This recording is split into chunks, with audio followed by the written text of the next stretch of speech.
Hi, Dan Homan again. I've had a lot of bosses over my lifetime. Some very good and some less than desirable. The good ones were easy to work for, as typically I felt like whatever I was doing was making a difference. I was being productive and I was helping to advance my career. All because those good bosses worked to make me feel that way. However, those not so good bosses, well, I generally wasn't happy at work. And those bosses generally made me feel like I couldn't do anything good enough and everything was my fault.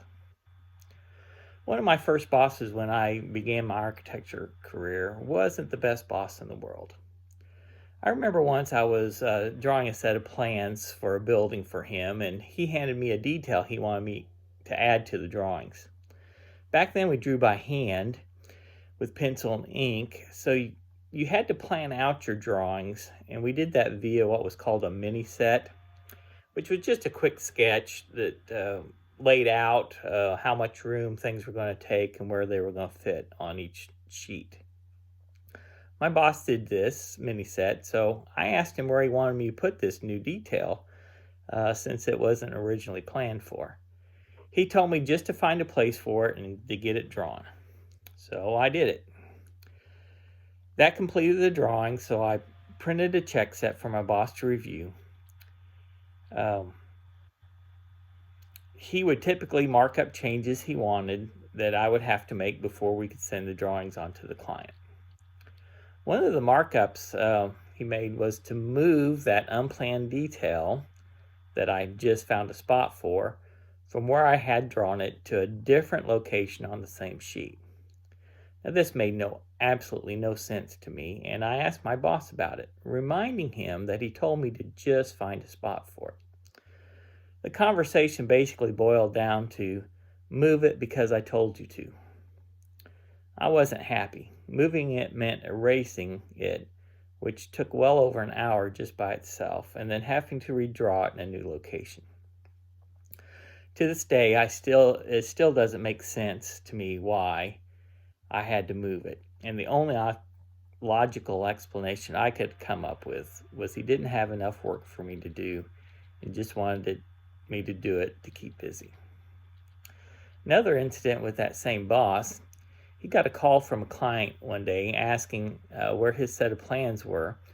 And my boss told him that he should have them by now, and he had the draftsman send it out. That was me. He then went on to tell the client that he was looking through the files for the transmittal. In reality, he was shuffling through papers on his desk. He then grabs a random paper and tells the client he found the transmittal, so the drawings must have gotten lost in delivery. He told the client he would get another set made and sent out. Then he created 2 transmittals, one for that day and one for a fictitious day. We can't choose our bosses, so how do we put up with the not so good ones? In my teen years, a preacher brought a verse to light for me. It was Colossians 3:23 and 24.